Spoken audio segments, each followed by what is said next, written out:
I have to tell you, I'm pretty excited. We got a chance to get in the new Samsung folding phones, both the Fold 3 and the Flip 3. We're having a look today at the new Samsung Galaxy Z Fold 3. I know that's a bit of a mouthful, and going to talk about some of the new aspects of it, and even give it a little comparison to the old Fold 2. Really not that old. I think it's only about a year old. But I've been using that for more than a year now, so I've had a chance to actually put it through its paces. I can tell because it's covered in your fingerprints that we can't even wash off. You're not scrubbing hard enough. More elbow grease. So right off the bat, John, did you notice much different? I mean, they still have the same kind of I guess hardware here as far as the look and feel here. The one big difference I noticed off the bat was just the hinge. Yeah. I mean, it's not a huge difference, but if you put these two up side by side, you'll notice that the hinge on the new Fold 3 is a little slimmer, tighter, and not as thick. Yeah, it's not as rounded either. It's more squared off a little bit. So yeah, I do like the new one. Yeah, I do like this particular color as well. It's got the matte finish on the back, which is kind of something. All the new colors that they have are really nice. Sadly, we didn't get the green one, but... I know, you're Mr. Green.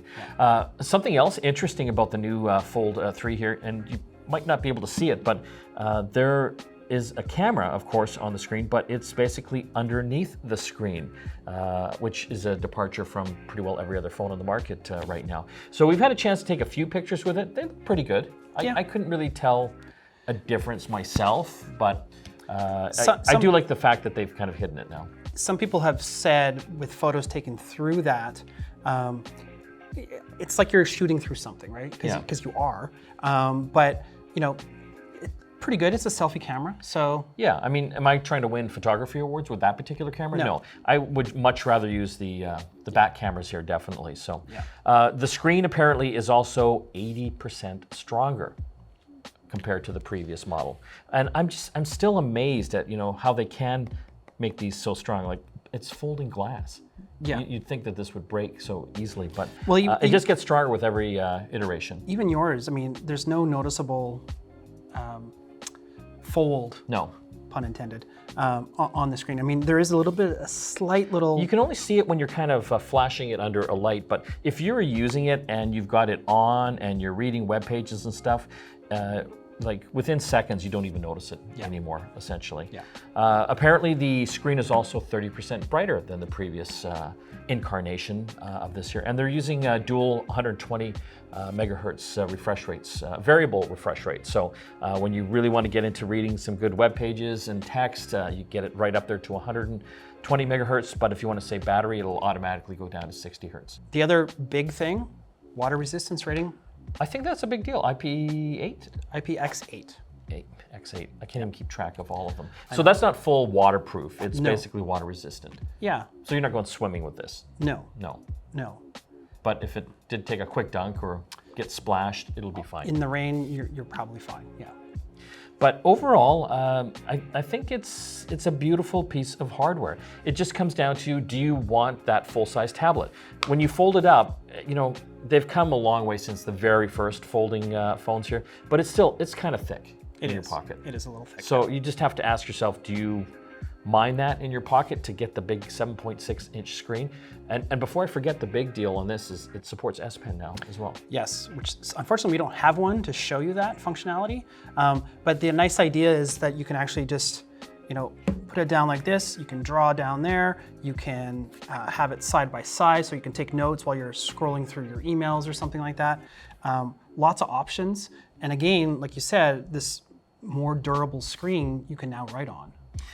Yeah, it'll be interesting to see what they do with the Note line. They're not making it this year, but now you can have an S Pen for the Fold 3 and also on the S21 Ultra as well. Yeah. So the only thing is that it doesn't have a place for the pen. Yeah, like so you're gonna have to get some kind of a case for it that will have that support. Because you'll never lose that pen. Right. On that. That's why we don't have one with us right now. Yes, because I lost the other one. The price, John, it's the big factor still, right? Yes. So $22.69? $22.69, Canadian. Which is about $500 less than it was for this one. Yes. So that's a pretty significant drop. What do you think the magic price on, well, obviously, $200, right? But what's the magic price? What do you think the tipping point is for this?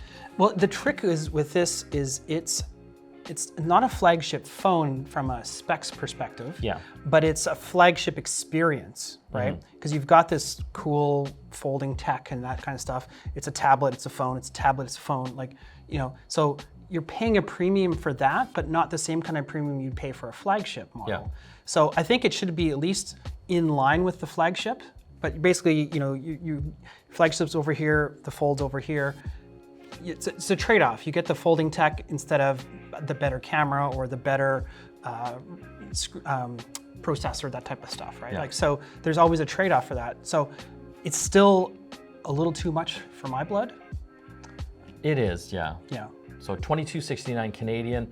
And that's for the base 256 model? Yeah, and I believe they've got it to the $2,000 price point in the US, which I think is kind of more of a magic price point, you know, psychologically for a lot of people. Yeah. But for me, I think they'd have to get it down to $1,500.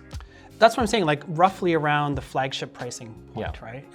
You know, maybe it's a little bit cheaper on sale, or they throw in some buds or something like that, right? So, but yeah, the price is still a little bit high for this type of tech. You really have to want this. And you know, this was last year's model, and it's still holding up great. Oh, it's been beautiful, John. Yeah. But so I guess for me, if you've got the money, it's definitely a phone to look at, and especially now that it's more durable, it's got the water resistant rating, and it has the S Pen support, because now it actually makes it more of a productivity tool now, something that you could use for work. Yeah, and we should talk about the fact that they've actually done a lot of work to make sure that the software behaves better in this sort of split screen folding environment from a, you know, multitasking perspective, but also just how apps take advantage of the strange orientations that happen when you fold the screen. Exactly. So what do you think? Leave the comments down below. Would you spend this much money for a folding screen phone / tablet?